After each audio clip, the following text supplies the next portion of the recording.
So, if you're a mom who has aspirations to do something while you are also being the default parent, make sure that it's something that you are really passionate about, because then it is something that you can continually come back. And I think to what we said earlier, you got to be passionate about the process versus the result. Yes. Especially if this is me speaking for you, but if you're the default parent trying to build something or do something extra on top, you got to love what you're doing with it in the midst of the day, because that's the only thing that's going to drive you. But there are people that are passionate and love what they do, and they're entrepreneurs, and they're making 150, 200 grand a year, but that they don't need to be make $1 billion, multi-million-dollar company. Right? That's what we see, and that's what we think success is, and that's, if we're all striving for that, there's only going to be a few of those people, right? So, if you love what you do every day and you're living the life that you want to live, then that's success. Find that as success. And our foundation is predicated on two individuals who are feeling fulfilled, supported, cared, and valued, right? Right. So, I want you to feel fulfilled in using your gifts and sharing with the world, because that's the partner I want to be with at the end of the day. And before, it wasn't like that. And it would challenge our relationship. Back to Over Dinner. I'm your host, Dr. Nikki. And I'm your other host, not Dr. Jarrod. What started out as conversations over dinner about relationships, marriage, and personal growth have now turned into our podcast, Over Dinner. Yep. And tonight, tell them what we had. Yeah. Tonight we had buffalo chicken sweet potatoes. Yes. We always put the recipe in the show notes. And in the blog. Hashtag blog. Pretty simple. You just cook sweet potatoes in the oven. Either boil grilled chicken. You shred it up. You make a really good buffalo sauce. Toss the chicken in it. Throw it on. You open up the sweet potatoes. Put the chicken right in there.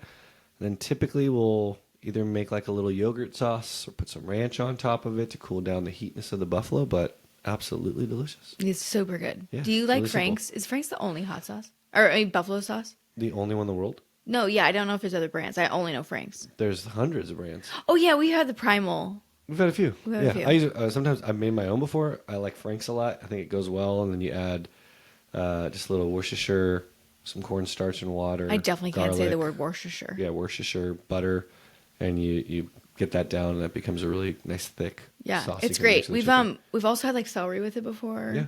Yeah. It's really good. And we just started using the Bottle House ranch, but Jarrod uses the Greek yogurt more often. You can also put the ranch packet in the Greek yogurt to make it. A lot of options. Yeah. Anyways, that was delicious. Yep. Thank you. I have my water, so still cooling down. Cool.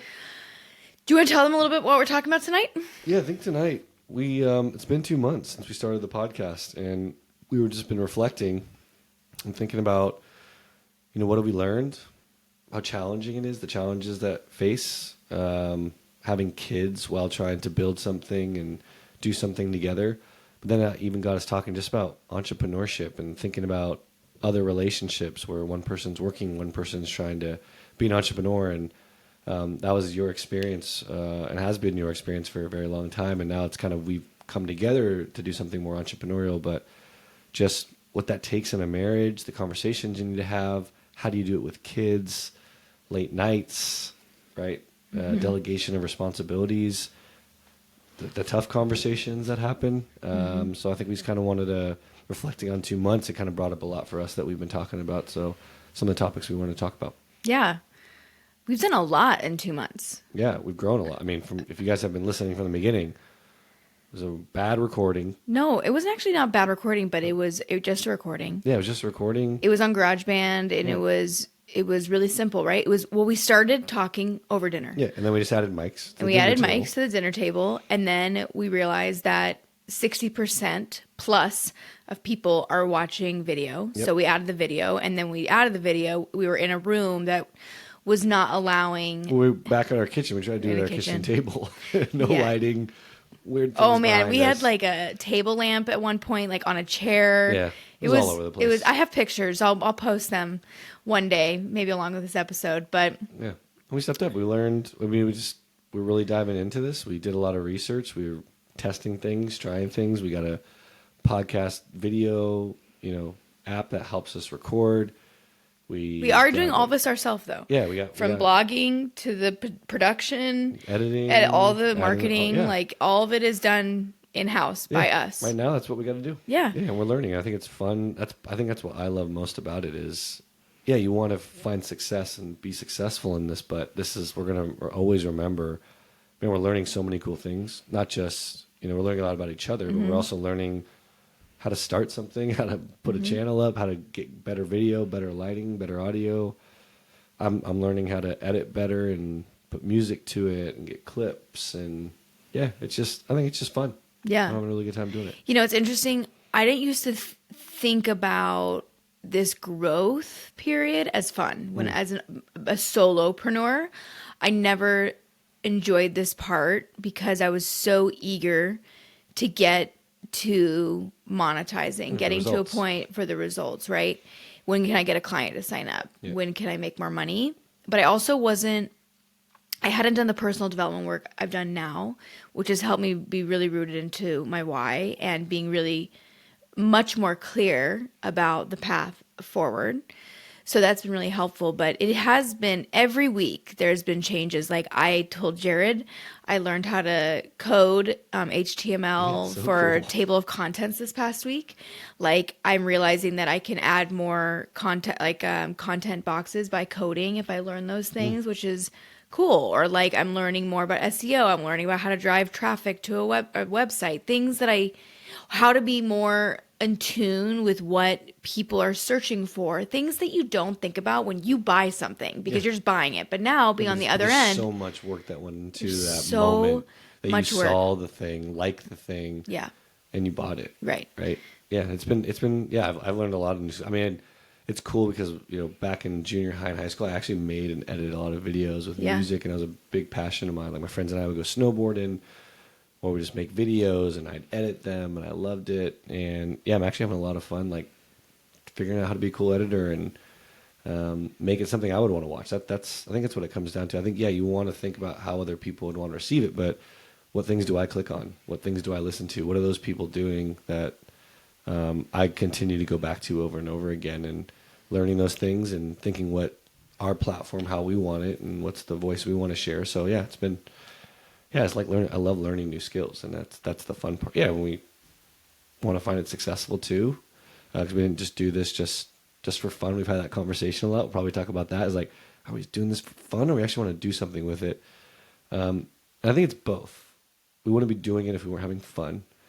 But I think the second part is, maybe there's a monetized thing later on, but we both believe our purpose in life and why we're here is to make broader impact. And we always say your mess is your gift. Your mess is your gift to the world. It's not to keep it in. And if we can help one person, two people, 1,000, 100,000, 1 million, we just think it's our responsibility to share our experience because we've already gotten enough. I've gotten enough already to know that every time we put something out, someone's getting something from it. And that's the dopamine hit. Actually, the dopamine hit is doing this, and that's just I don't know, that's serotonin that hits when they reply back and just say, I really needed to hear that, or that one really meant a lot to me. But that's why we do it. And if it leads to something else, fantastic. But I get to do it with you. Something we get to share together.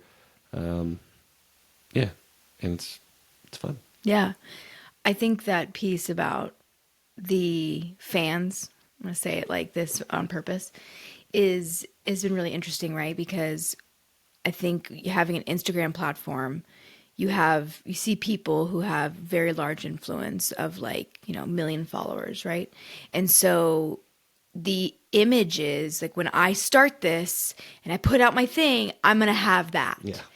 And you fall short because some of these creators have been doing things for 15 years on this platform that got them to 1 million, right? But we don't see it because the way the app works is it's this instant gratification. So we think I can have this overnight. Yeah. And one of the most important things that is deeply rooted in for me is impacting just one person. Yeah. And it's been a really incredible experience hearing from people from all different times in my life that I haven't talked to, or maybe didn't even have a bit like a deep relationship with this person, and they feel called to connect with me about whether it's one of my blogs or whether it's something we're talking about, and being able to connect the human experience, right? That I can relate to you. And we live in a world now that is very disconnected.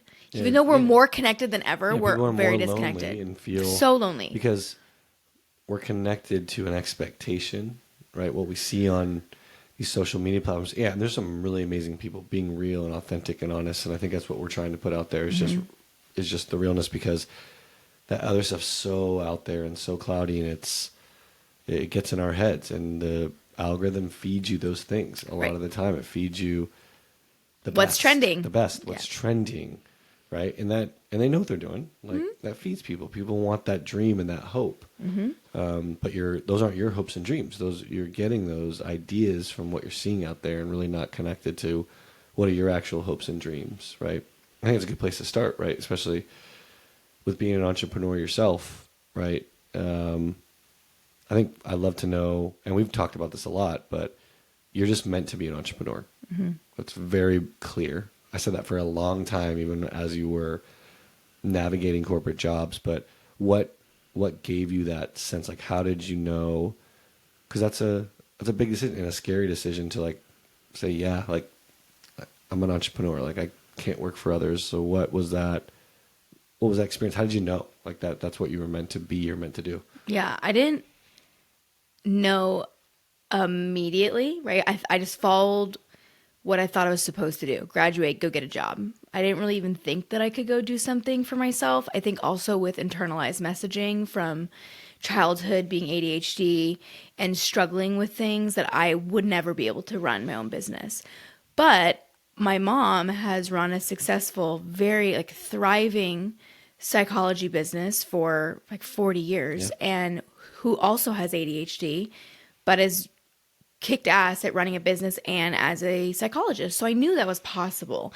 And I always wanted what she had, which was being with me, having the flexibility, the choice to be with me while also making impact and I'm having purpose. I really valued that. I'm having a purpose, making money and being able to be with their kids. So that's what I always wanted. But I didn't know how to create that. So I was in several jobs. I was started out as a recruiter. I'm not going to go through my whole job path, but I'm going to say these pieces to then jump to where you asked me the question. I had several jobs and they didn't work for a multitude of reasons, but we nearly know why they didn't work, because I was supposed to be here. So I either quit, or I was fired, or I quit again. But I left several jobs. I walked myself into them and I was like, this is what I want, but it really wasn't what I wanted. So I started down that path when I went to graduate school for leadership development, because I saw being like, actually what you are doing now at work, I was really passionate about making organizational change, because the companies that I had been working at, they had really poor management and leadership, and I wanted to get into training and consulting. So that led me first into like coaching, but I didn't know what to do. I had no idea how to get into this. So I went back to grad school again, and I went into psychology because I was following my mom, because I did not know what to do. So while I was getting my PhD and I was working as a coach, so I was kind of on that path of what I was interested in doing while also getting my doctorate, we got a dog, right? And this dog became more than just a fluffy guy waiting for us when we got home, right? I, just like you said about passion, photography for me and picture taking has been something that I've been super, super passionate about forever. So like I had a wall in high school that was from the floor all the way to the top of pictures. And I always also loved editing and all that. Anyways, that was the spark, because I was doing something that I was passionate about. It gave me purpose. It was something that I could monetize and would give me flexibility to be with my kid. So I didn't have kids yet, but I knew that it was like the path. Yeah. So the reason that at that point, that's when we made the leap, when PAX got to a certain point where like, this is like a thing. Like making money. I was becoming an influencer of PAX the Dude. Yeah. And so I got an opportunity for me to move into like an influencer agency to do kind of work with other influencers and support their campaigns and so forth. And we discussed, we were sitting on the floor of our Pacific Beach apartment, and I was telling you that I wanted to quit. I was in another graduate program at the same time. I wanted to quit that. I wanted to quit my job, and I wanted to do this full time. So, and then I got in a boat accident. And then things kind of took a pause for a bit. But I think that actually, that accident, in the midst of making that decision, made it even more strong. Well, yeah. You just don't know. No. Right? That was a very scary experience where you could have lost your life. Right? Yeah. And I think in the midst of that, being like, no, really, I got to go do this because I'm not fulfilled. There's more I want to do. Yeah. And so I think that actually, it was hard, but it was a really push. Push. But I will say, I've had many of these moments where I'm like, go, like you can do this. You're meant to do this. Go. But it hasn't. I still have moments of doubt even now. But at this point, being an entrepreneur for 10 years and have failed in not a bad way, but have like succeeded, failed, all of it. I have succeeded. I have failed. I have made money. I have not made money. Like I've done all of that. Now I'm finally where I always wanted to be. And I'm still at ground zero. Yeah. But I just want to say that was a leap. I got in the accident and it was like, I got to reframe my life. Like, we're going to do this the way I'm going to do it. But it didn't really go anywhere. I guess I did. I don't know. I got some clients and I started working a little bit. But I do want to come back to that later about like redefining success. I think it's important, especially as you are building a business, because you have this idea of what you think you're supposed to have, but you don't actually know what you want to have. Yeah. Right? So we can come back to that later, but I always knew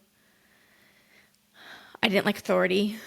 I always knew that I still don't like authority. No, but I also always saw another way.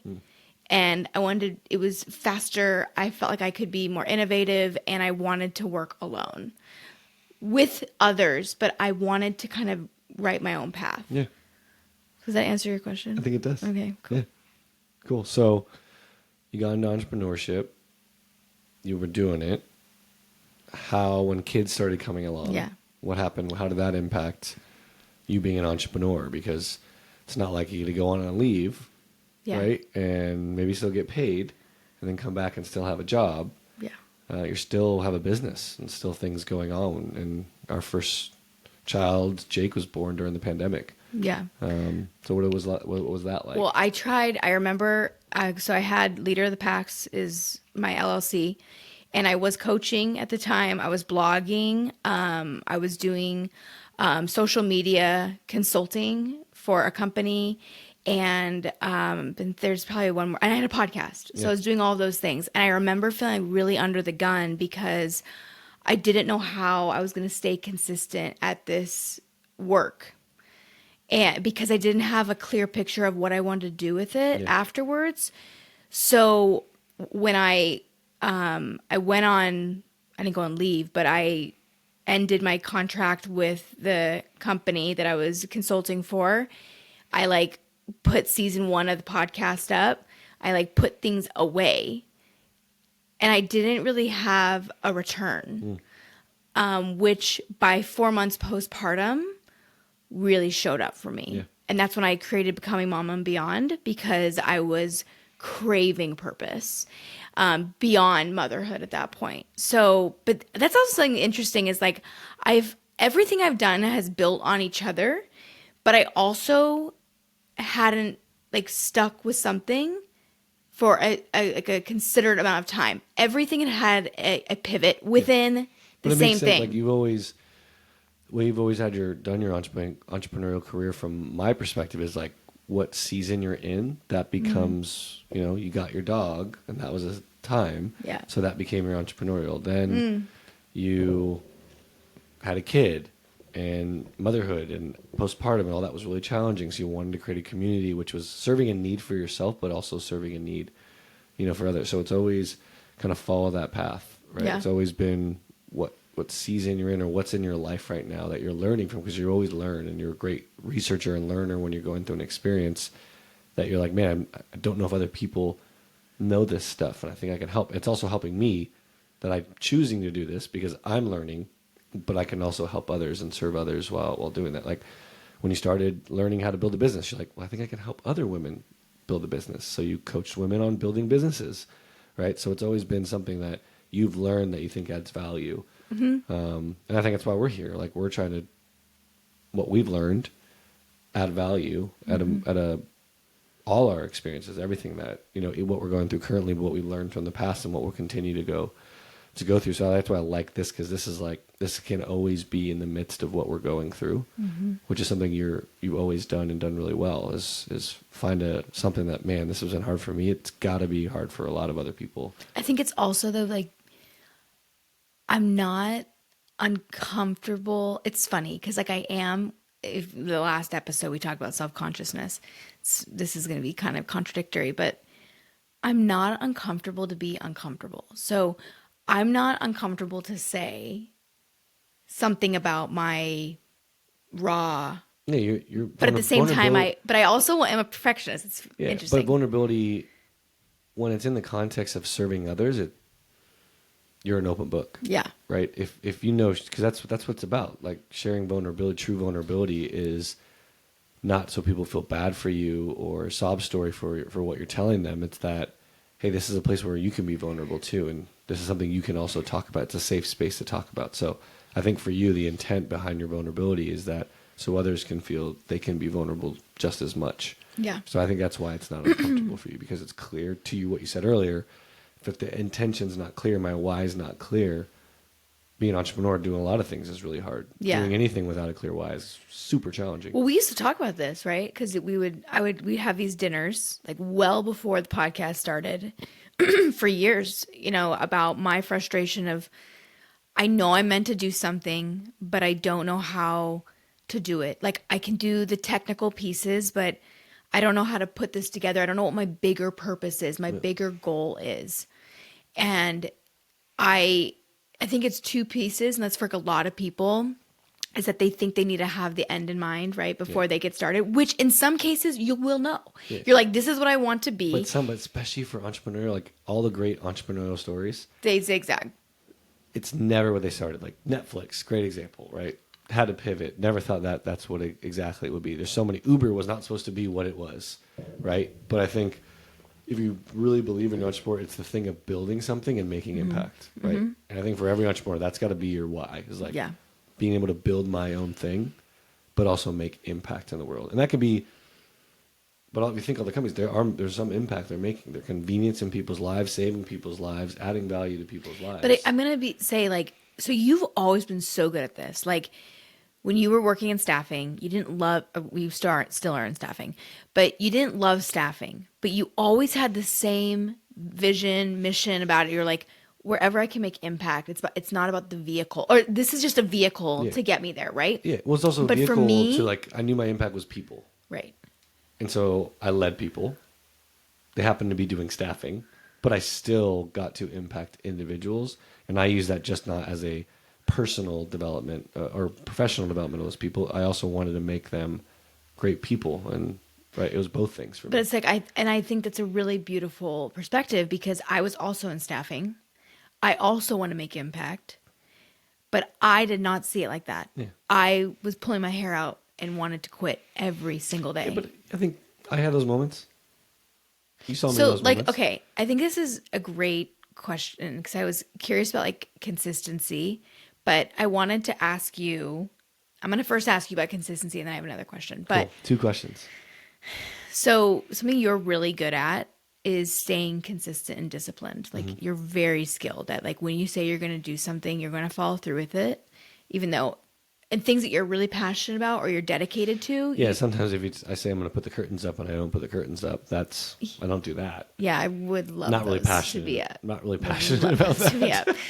Or, but in terms of like your workout in the morning or your meditation in the morning, taking your supplements, like doing certain rituals that are like really important to you, going to bed by a certain time, reading, like the way you work, right? You're really consistent with not only your attitude about work, and I'm sure you have days you've shared, everybody has days, right? But you're really consistent about work and you stay disciplined on everything you do. Like sometimes honestly, I'm like bowing down. I don't know how you do what you do, but how important is consistency? The most important thing.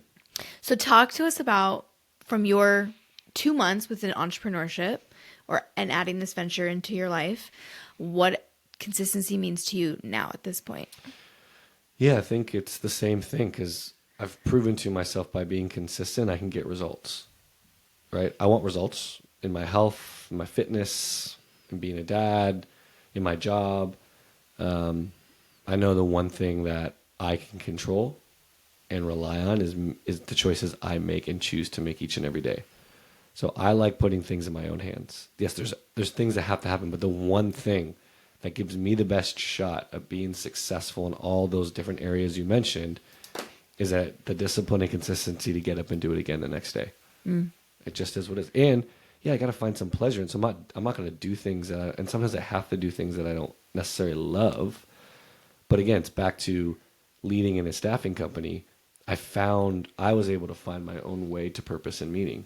And so it's just, I think you can find that unless it's like totally not, but in most things, you can find that. Yeah. Like you can move it around and ask questions to yourself, but you can find that. But also like just if I am passionate about something, I know if I'm consistent, it will be successful. If I make the choice every single day, small, big, large, like with this podcast, there's days that I'm exhausted and tired, and you even saying, I'm like, no, we're doing this. We have to do this, right? It is about, we can't go 1 week without doing it because we give ourselves excuse for one time, then like we given our excuse for one time. And so we can do it again. We can do it again. So I know I will not let off. And I can give myself grace. Sometimes like last week, there was one day, and I haven't done this in a while, in those 5 days, I just chosen not to fully work out. But you know what I did instead? Like I couldn't go to the gym and work out. So I did 100 push-ups and like 50 jumping jacks. Like I still worked out today. Yeah. So I still did it, even if it was tiny. So it's not like it has to be the same thing and the same bigness. It's just I still worked out, even though it was like 5 minutes, but I still did something to keep the consistency and discipline. So I think it's the most important thing. No matter what's happening around you, whatever results you're getting, if it's important to you, and again, it's values. Like I value my health. I value personal development. I value making impact. And so I know the things I'm choosing to do and stay disciplined with are aligned with those things. So that's why I can keep coming back to it over and over again. Yeah, that's so true. And I think it's also helped your flexibility in terms of like Jarrod would not do anything past 8:45. Yeah. And this is new. Like I stay up, I usually went to bed 8:30 and sometimes even earlier. I was getting up early to go work out and meditate and do all those things. But again, I'm really enjoying this, and I'm passionate about making impact in this way, and feel like this is a platform that I can do that on. So yeah, there's nights I go bed past 11. Yeah. That's rare for me. I was thinking about, as you're talking, like our previous life, probably pre-kids, when we'd stay up late and like watch TV and get up, and like you'd get up still like 6, not the same time you're getting up now. But like when you started that habit of going to bed earlier and getting up, like what we were doing at that time at night, it did not give you an exchange of energy or purpose or confidence, right? It was, and there's something wrong with watching TV. Like, I'm not saying that, but I'm just saying that was like, I know, like the morning piece was way more important. Like getting up to meditate and go work out and feeling good in the morning was way more something I wanted versus staying up late and watching a show. Right. Like, that didn't drive me as much. Right. Like, doing that in the morning drive me a lot more. Yeah. And now this drives me. Yeah. Right. So I can find balance in both of those things. Right. So I get up a little bit later than I was prior. Right. But that's okay. Right. That's fine for me. My workouts are, maybe 15 minutes shorter than I did before, but that's worth it. I just step up my game when I'm doing my workout now, and get more in a shorter period of time. So yeah, and I know you used to get frustrated when I wouldn't stay up and watch something with you, right? But if it was something I was passionate about, I would. And there's a balance in a relationship with that, and I've been more flexible. But this to me is like, I'll stay up for this, and you get anxious for me. Yeah, You're like, I'm feeling bad for you. You got to go to bed. I'm like, no, I wouldn't be. You know me. I would not be up right now if I didn't want to be up right now. Yeah. Right? Well, can you just spoke to it a little bit, but you have a full-time job where you go to an office, you are leading people, you are creating things, you're talking with clients, you're doing a lot of stuff. I have a full-time job as well, which includes 2 tiny dictators. And I'm an Uber driver, a project manager, a nurse. I have a lot of jobs. You do a lot. I do. Being a full-time mom is a lot, while also bringing entrepreneurship back into my life, which I will say, sometimes having flexibility doesn't mean that it's easier, because it actually means you can fit more things in to create more chaos. But that's a whole other thing. Mm-hmm. So for people who can't just leave their jobs right now, and I'm not talking about you, but I'm saying like you can relate to this in the sense that you are in a job and you are also doing something that is outside of work. Yeah. So maybe it's not even people who want to leave their jobs, but maybe it's people who are like, I would love to do something else. Yeah. But they're like, I don't know when to have time. Like my kids don't go to bed till 9 p.m. and bedtime's exhausting. And like, it's the only time I get to watch Sports Center. It's the only time I get to like just chill out or like talk to my spouse. Like it's the only time for me. And I've had a long day at the office. I'm burnt out. So how, for someone in a position like that, and like I can talk on the other side, but like, how do you do it? Do you really want it? Like, did you know? I didn't mean to interrupt you, but I was thinking earlier. Remember when you were on my podcast? That like flashed in my head as you were talking. Yeah. I was like, wow, like this is like a long time coming. Yeah. So, but we didn't know that this was going to be what this is. It started out as conversations that turned into memos, voice memos, and then turned into like, we should record these. Yep. And now we're on air. We're on air? For 2 months. We're live? No. But you know what I mean. No. So, like, we didn't go into it with that. No. I always know I wanted to speak to a broader audience than I do at work. I get a lot of, I get amazing clients, get to work internally with some amazing people. But I've always wanted a bigger audience. I'll say it, and I don't care to say it. Like I always say, there's 7 billion people. How many can I get to? Like that's my mindset, is how many can I reach?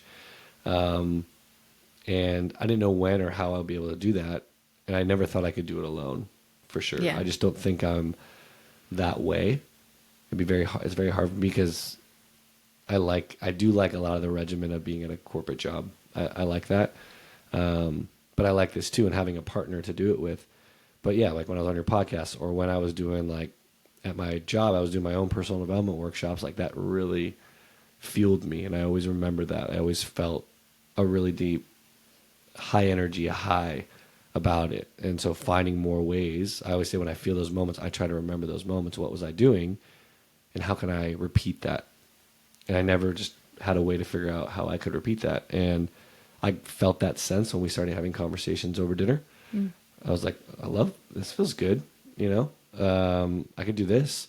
And then I think this is like when we got to this space and threw out the idea, I was like, oh, heck yeah. Like then it amplified that feeling a little bit more, because it was a platform again to speak. And not saying that I know everything. I just feel, again, I've learned a lot and been through a lot, that if I can share some of it and I feel I have some clarity and been able to do a lot of internal work that's significantly helped me as a human being and as a father and as a husband, that I have to share that. Like, it's just in me. I can't hold it in. It has to come out, because I think it's not fair for me to have gone through that and not share it. Yeah. I'm glad you're sharing it. You inspired me to start digging into personal work because of all the work that you did. Yep. It took me a while to get there. But once I did, that's when these conversations started happening. Yeah. So I'm really glad that you've done all that work and you do have a lot to share. So keep sharing. Yeah. So let's like talk like practical though, right? So you've made, and I think this is also something we talked about this morning about your where priorities go and like what energy you're putting out, because we can talk about the reason about that, but we don't have all the time in the world. No. Right? And we don't have all the time in the world in the existential way either. Like, we don't have all the time in the world, and we don't have the time in the day. Yeah. Right? So I think for me, there's also like that, actually just thinking about that now, there's a clock that's like ticking, like I need to do something, I need to do something, I need to do something. We'll go into that another. I'm sure you'll love to talk about that one with me. But, you know, on a practical sense, here on Earth in the present day, like, you have made a commitment. After work, we put our kids down. We're both tired. Exhausted. Like, we're tired right now. Yeah. Right? It's Saturday night. We'd like to chill, which we still may. Yeah. But how do people make the commitment when they have children, marriages, lawns to mow, money to make, Target to pay for? Yeah. It's a big question, because I think, first off, you got to really, it's a priority. Like, we don't do things because we know we have to do this, right? We make that commitment to each other.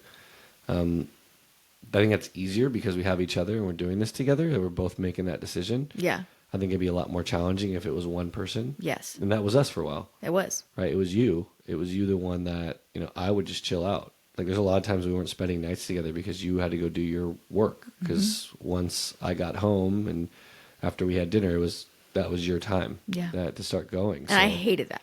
Yeah. Yeah, and I didn't like it too. I mean, sometimes I like it because I just got to chill out and watch a TV show and watch stuff that you wouldn't watch with me, which was nice.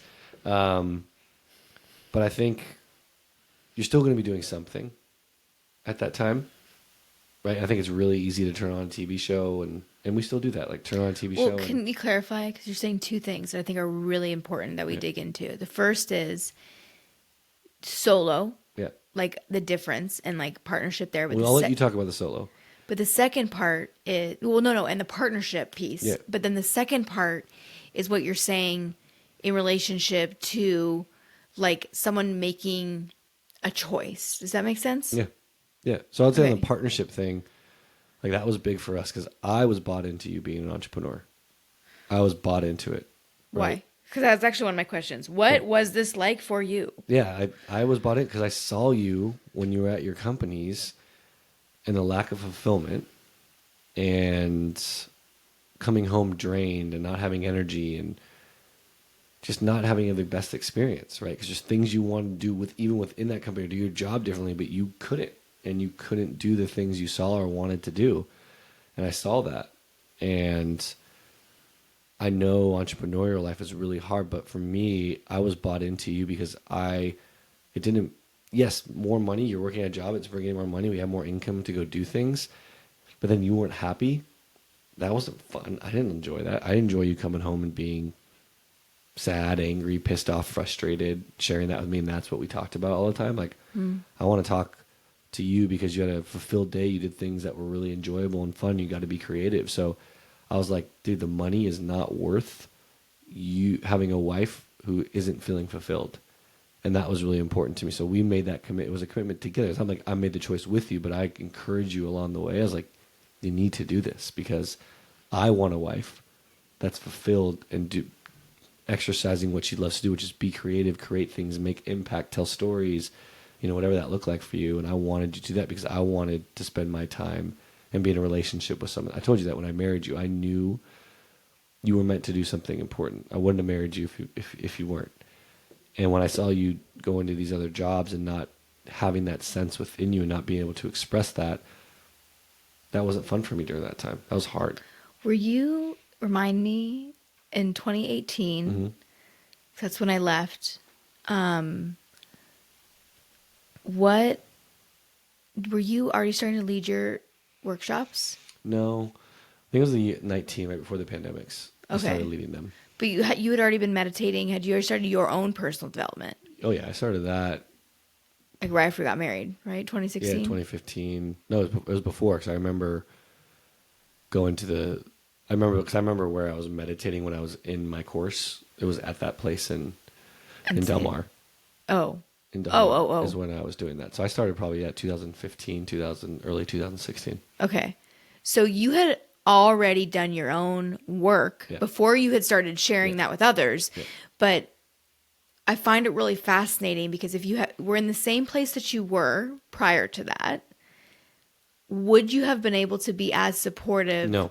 Right. No, because I found fulfillment in what I wanted to do, and I know how great that felt. Right. And I was like, I want you to feel the same exact thing. I want the same for you. What does that look like for you? And I knew for you the whole time it was entrepreneurial. And I always told you that. Yeah. I've always told you that. So, like, that's important in a relationship, because if one person wants to be an entrepreneur, there has to be support. It will not work because there's sacrifices I have to do. Yeah. That I'm committed to.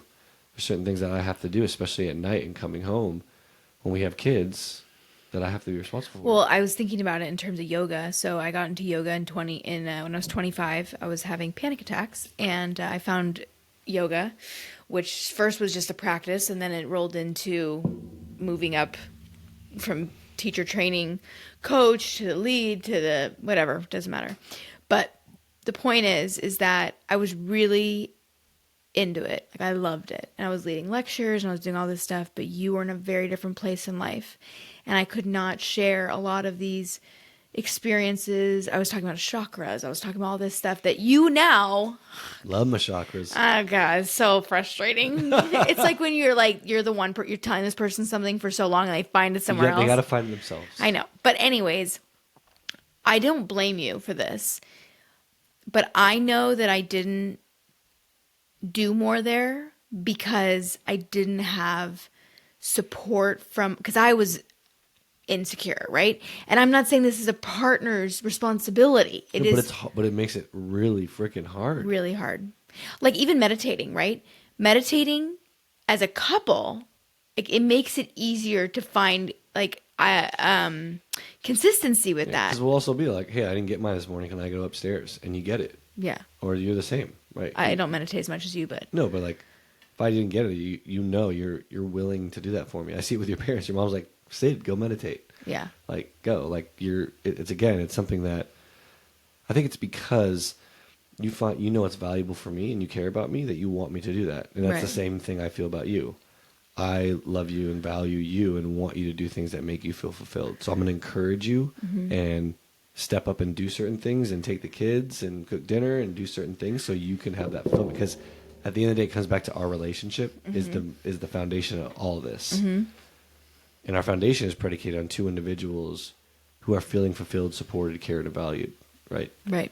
So I want you to feel fulfilled and using your gifts and sharing with the world, because that's the partner I want to be with at the end of the day. And before, it wasn't like that. And it would challenge our relationship. And we were kind of both in it. Yeah. Right? At some points, we were both in it. That wasn't fun. No.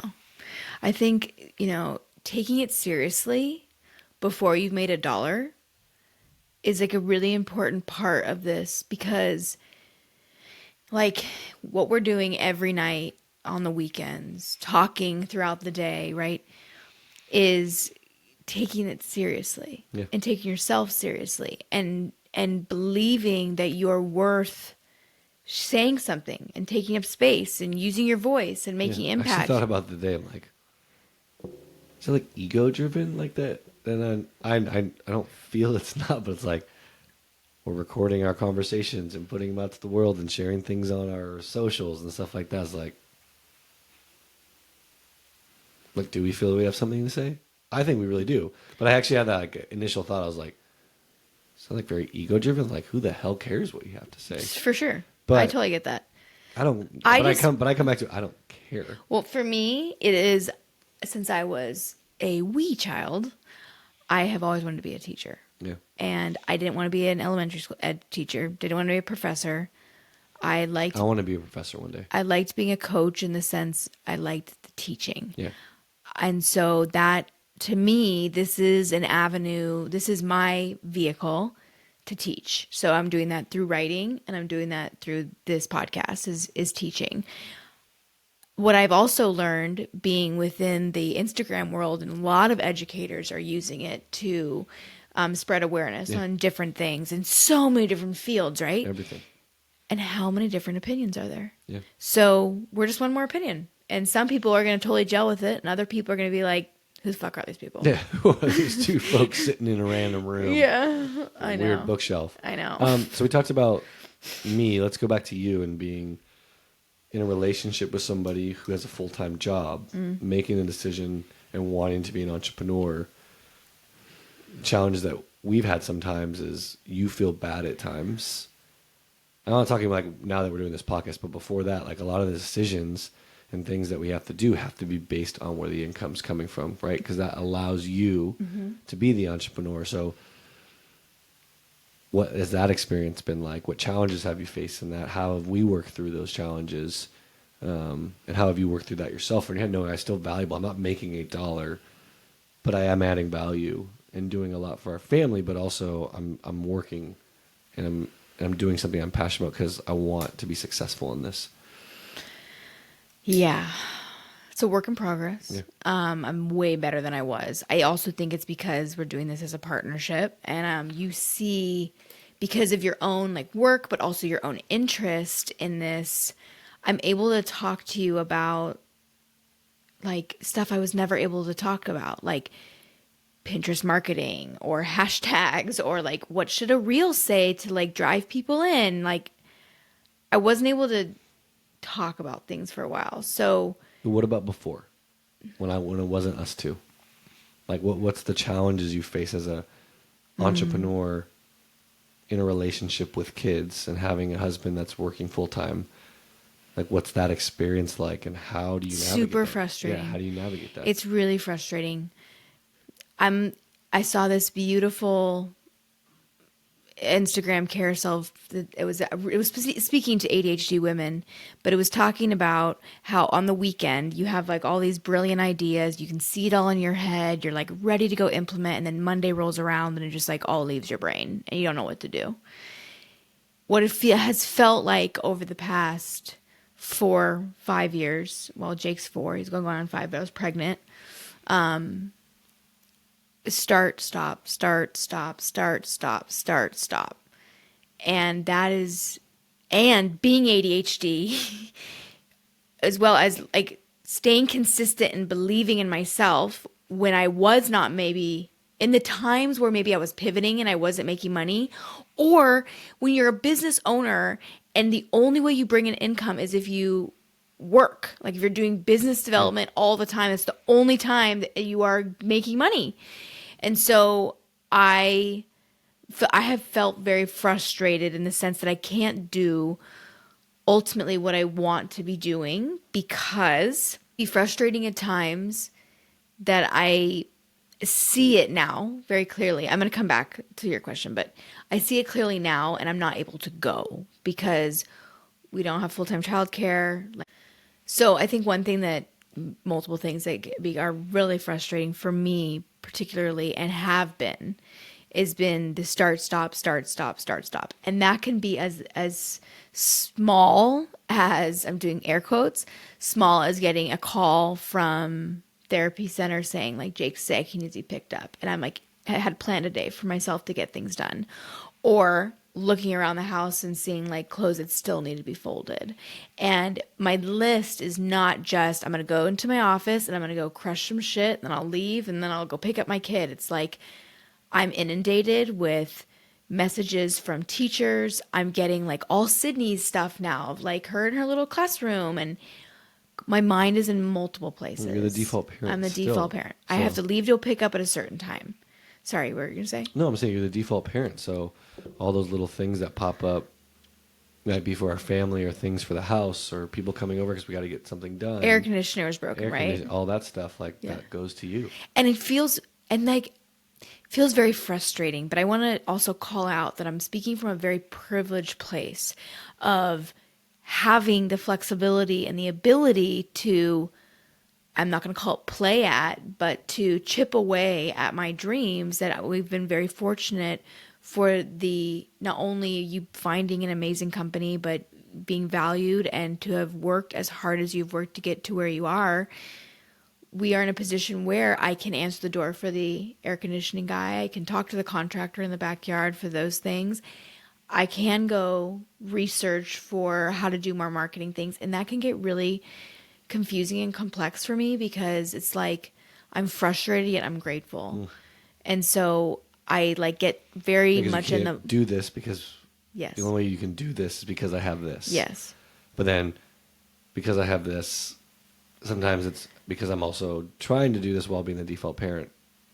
It also is frustrating because I can't do it Right. the way I want to do it. Right. Well, I just know that like, so I don't want more childcare to do more work.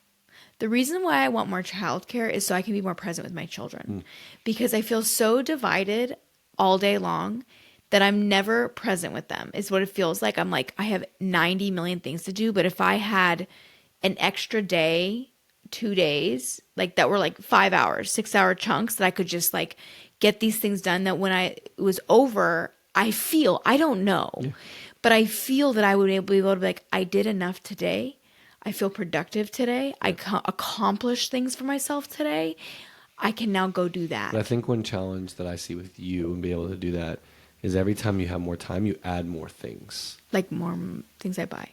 Not more things you buy, but you'll just I'm just kidding. You say that about money. You just make your list bigger. I know. Because that's what, I have more time, I can fit more things in, but you don't reflect back on, but when I had the time I had before, I still didn't feel like I had enough time. So why add more and just keep what I had, but now I get more space and time to do that. But you're just one of those people, you're driven, like, I got more time, so I can put more things in here and do more things. What about this? What about that? What about this? So I think it's first knowing that and knowing, because you overthink what you're capable of in a day. Like you'll write 20 things down and you're like, I'm going to get to these. I'm like, Nick, if you get 3 done, congratulations. I rarely get to 1. That's not true. But if you get 3 things done, it's a great day. But you look at the 17 things and say, I failed and I didn't have a great day, right? Yeah, I know. I'm working on it. But so, if you're a mom who it has aspirations to do something while you are also being the default parent, make sure that it's something that you are really passionate about because then it is something that you can continually come back. And I think to what we said earlier, you got to be passionate about the process versus the result. Yes. Especially if you're, this is me speaking for you, but if you're the default parent and trying to build something or do something extra on top, you got to love what you're doing with it in the midst of the day because that's the only thing that's going to drive you. Yes. So can I speak on that? Because that's been the biggest difference for me is redefining success. In the past, it was like very profit focused, where now it's not. Every day I am looking at, I did something new today. I learned something new today. I made one change. And I'm really celebrating those wins. I've seen you celebrate them a lot more. I have. I've been really excited about it. Yeah, I've been really excited about just one thing because I know, based off everything that you've said, staying consistent, 1% every day. It's the compounding effect. It's the compounding effect. But I think it actually accelerates. I just thought of this. If you do the same thing every day, yes, it work over time, but doing the same thing, but also learning new skills to add on top of that, that's like exponential compounding to me. Right. Meaning I haven't learned anything new. Like if you stay consistent but don't learn anything new. So true. Right? You could find some success, but the fact that you're learning something while staying consistent at the same time, like the consistency of learning, I think that's how you really can exponentially grow. Yeah. The consistency of learning and then implementing that learning into the work that you're doing. Like I think that's what's been different. And you're enjoying the learning. Sorry, I didn't mean to interrupt you. I'm going to be honest and say something. I know that I'm working. Like, I drop my kid off. I come home. I grab my coffee. I come up to the office. I open my laptop. I'm not, like, fucking around. I'm not, like, watching TV. I know. I'm working, right? But I have found that I still can't say that to, like, I'll say I'm working on, projects or this passion thing, or I'm doing just, 'cause you're not making money. I'm like, work. Right. And that's It's that's a belief like you have. even to my parents, right? I will even say things like, I feel uncomfortable to say that I'm working. But that's what society's taught. Work equals money. Right. But I'm working on it.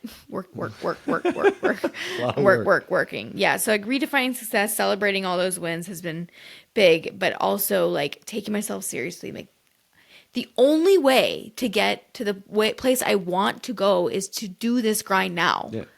Like You can't get that piece. it is. I just like people like this is not easy. Not just the podcast, like learning how to grow a blog, learning how to market yourself, put videos together, add music. This is, I just find the time to do it. and find the time to do it. And you are a full-time parent, full-time job, kid on the spectrum. Like I'm not making excuses. I'm just saying that we all have shit going on. Yeah.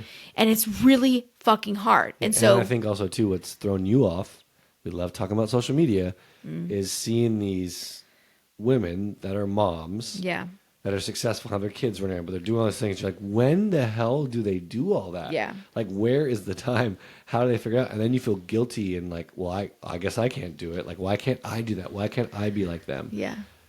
But they're going through the same stuff. Of course, you're seeing, like, what they're seeing right now is us have an amazing conversation, right? Yeah, our here, kids right are now. asleep. I mean, our son's not. But No, he's not. He's running around his room. Yeah. But like, this isn't. well, can you easy just for say anyone. that thing that you said to me the other day? I think it's not like necessarily about work, but I was telling Jarrod, I was crying, talking to him about the fact that I don't feel like I do any crafts for the kids, and I feel like I'm just a bad mom. I was saying I saw this woman on Instagram, and she was saying like, this activity takes 2 minutes. It's so easy to do. And what did you say to me? I said, well, what is she doing? She's actually like, she's actually producing a video. So she's setting up a camera and doing all this and filming that moment in time, right? So And she's it doesn't setting mean the that stage. she's actually doing the activity. She's an influencer. She's probably doing. Well, hopefully she's doing the activity. But But, Jarrod- like, but the whole Jarrod- purpose of that activity was to set up a video that she could record so she could put that video out. Right. That's what she was doing that for. Yeah. And I'm sure other times she does that with the kids without a video on, but like in that moment, she wasn't doing that thing for the purpose of her kids' enjoyment. It's just You know? crazy. Like you watch people, they're like, come with me in a day of my life. And they like have the camera like in their bed, and then they like wake up and then they make their bed and they go to the curtain. That's hard. Then they take the camera into get their coffee, Yeah. and then they gotta, like knowing that, like how many shots they had to take. That's like they're grinding. But it also, because the way that the videography goes and they put it together, Yeah, it's it looks like it's easy. yeah, It looks like it's not. No. And we know that. I know that now. Like I probably took for granted. Like I imagine staying up this late and take over an hour and a half to edit the video, but now we got YouTube and it's perfectionist. Yeah, and we got Apple. And so I got to do 2 different edits and put them on 2 platforms and get them right, and then upload them, cut them, get all the details written out in them. It's a lot. It's a lot. But I'm enjoying it though. yeah, again, I'm enjoying the process. Yeah, I'm enjoying it a lot. Did we Anything miss else? anything? Did we hit it all? Well, I was just going through my list. I said doing stuff tired, your why, redefining success, learning new things and evolving, working as a team versus solo, flexibility and values, asking for what you need, We didn't really hit on that. and the money. We didn't really hit on the money, and we didn't. Good. Yeah, but asking for what you need, like, again, this more pertains to you solo before we got into this. Yeah.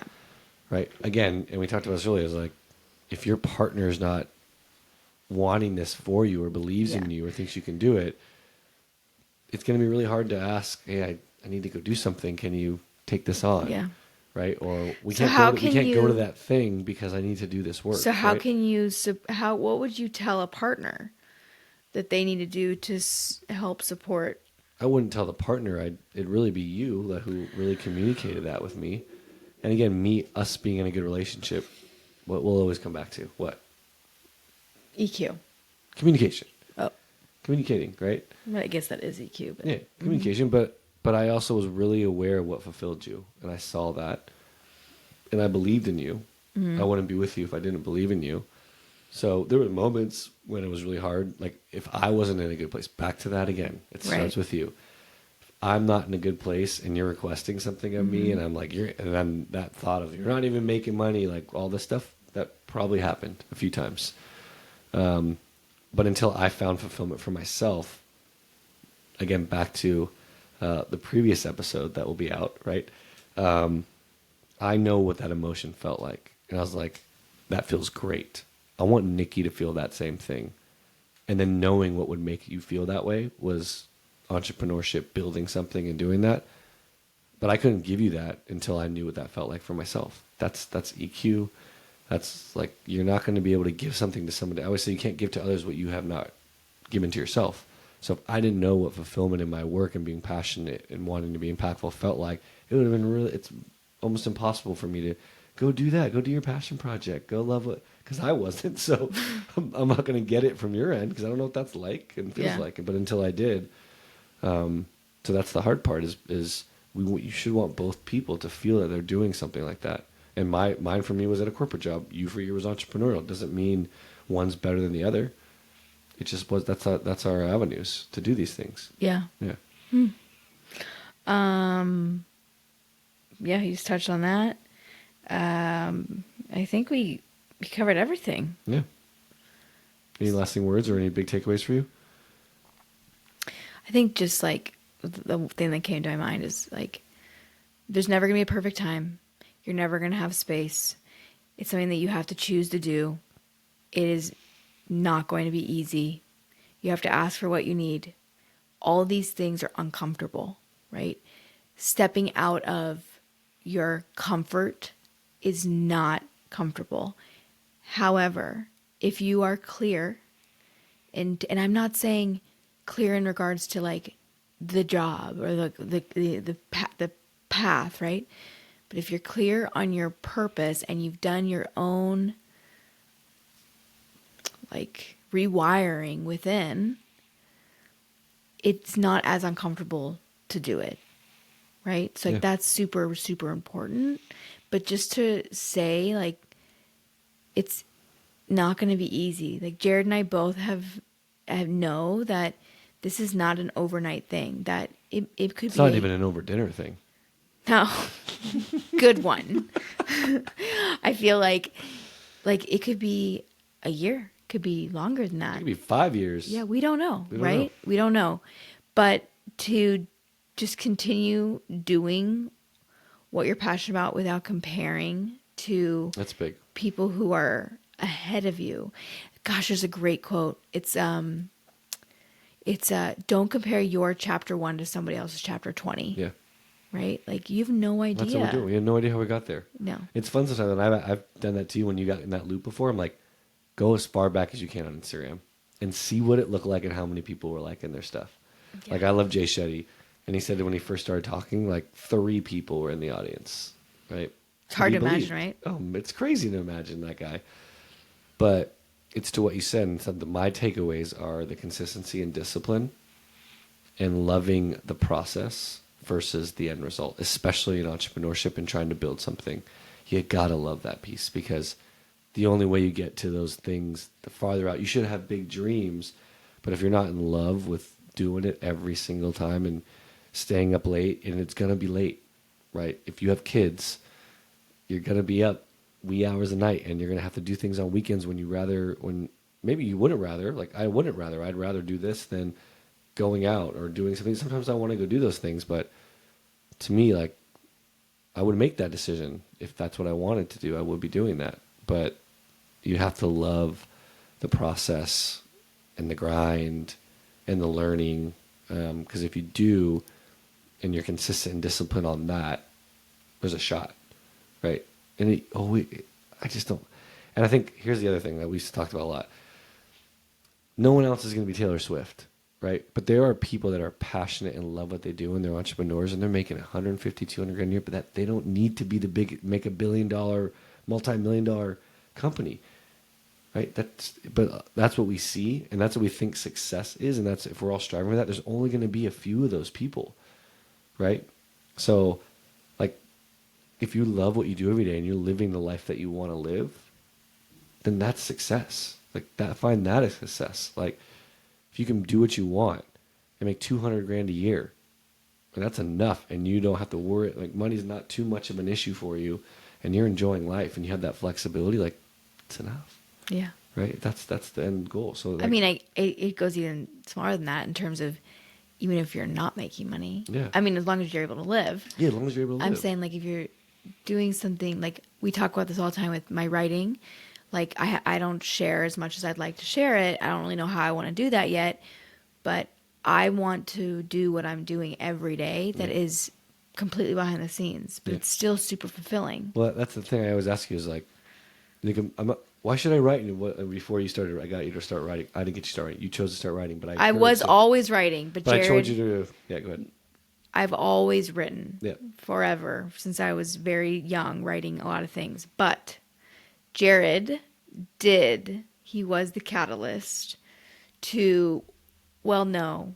So I started writing about Pax and him. We don't need to go down this track. I'm just saying I was writing about him, and then that turned into me. You saying you should write more about your experience. And he's like, but it's not going to make me money. I said, do you like writing? Does it make you feel good? I said, yes. So would you rather feel good or not feel good? And like, feel good. I'm like, okay. And writing makes you feel good? And you like to do it? Brings you joy? Yeah. So wouldn't you want to choose joy? Yeah. Well, then I think you should probably write. And then he said, that's commit. The question I want to be he like, said, commit to it for just like 30 days. Yeah, and now you can't stop. You're writing all the damn time. Yeah. Right? Like, people like, that's the question you've always had. Why am I doing this? It's not making money, but does it bring you joy? Mm-hmm. Why would you not choose to do things that make you feel that feeling that you want to feel? I just want to, I think we should probably wrap up soon. Okay.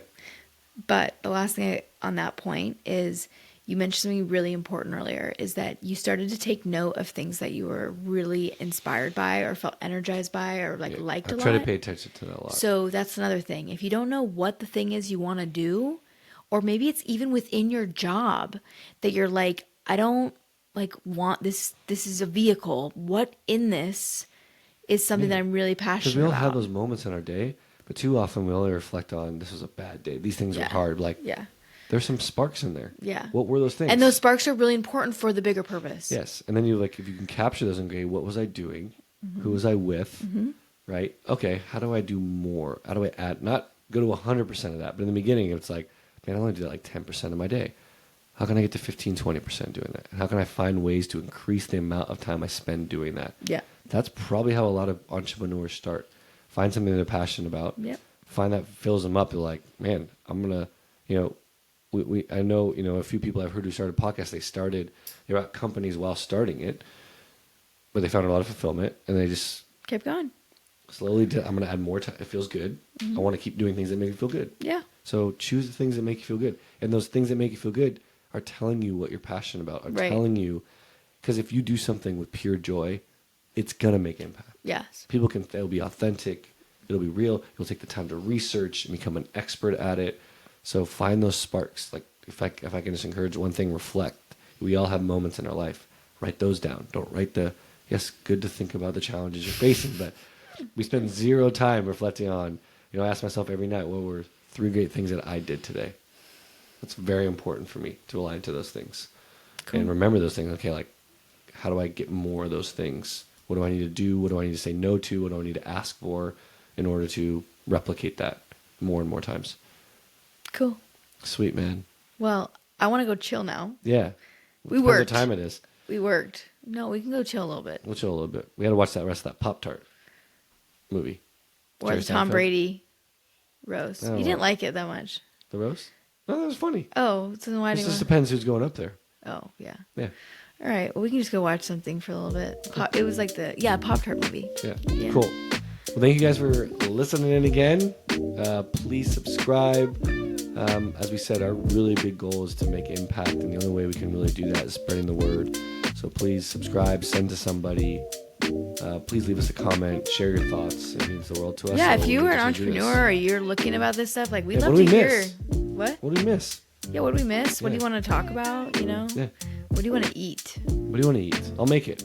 Yeah. Send me some things, some great recipes you have. I want to make it. Yeah. All right. Good night. Good night, guys.